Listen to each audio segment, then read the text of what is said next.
ព្រឹកមួយនៅក្នុងភូមិតូចមួយមានក្មេងប្រុសឈ្មោះសុភានិងក្របីតូចឈ្មោះចន្ទ្រាពួកគេតែងតែទៅស្រែជាមួយគ្នារៀងរាល់ថ្ងៃភូមិនេះស្ងប់ស្ងាត់និងពោរពេញដោយសំឡេងធម្មជាតិពន្លឺព្រះអាទិត្យបញ្ចេញពណ៌មាសលើស្រែស្រូវយ៉ាងស្រស់ស្អាតក្មេងៗក្នុងភូមិច្រើននិយាយថាចន្ទ្រាជាក្របីតូចទន់ខ្សោយពួកគេចំអកនឹងសើចលេងសុភាបានលួងលោមមិត្តតូចរបស់គាត់ចន្ទ្រាមើលទៅសោកស្ដាយប៉ុន្តែស្ងៀមស្ងាត់ថ្ងៃមួយមេឃចាប់ផ្ដើមងងឹតខ្យល់បក់ខ្លាំងលើស្រែស្រូវចន្ទ្រាហាក់ដូចជារស់រានមានអារម្មណ៍អ្វីមួយមិនប្រក្រតីវាធ្វើសំឡេងរោទដើម្បីព្រមានសុភាព្យាយាមប្រាប់អ្នកភូមិអំពីព្យុះកំពុងមកប៉ុន្តែគ្មាននរណាស្ដាប់គាត់ទេពួកគេគិតថាវាជាថ្ងៃធម្មតា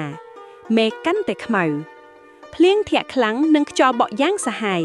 ស្រែស្រូវស្ទើរតែត្រីបំផ្លាញអ្នកភូមិចាប់ផ្ដើមភ័យខ្លាចទឹកហូរចូលវាលស្រែយ៉ាងលឿនចន្ទ្រាប្រមូលកម្លាំងរត់តាមភូមិដើម្បីជូនដំណឹងអ្នកទាំងអស់ទោះខ្យល់ខ្លាំងក៏វាមិនបោះបង់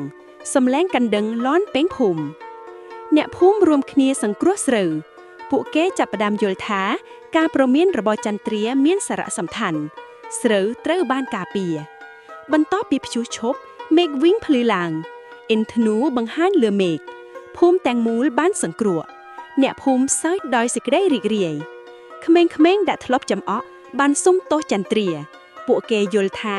កម្លាំងពិតមកពីចិត្តក្លាហានចន្ទ្រាមើលទៅរីករាយវិញចាប់តាំងពីថ្ងៃនោះមកចន្ទ្រាមិនមែនជាក្របីតូចធម្មតាទៀតទេ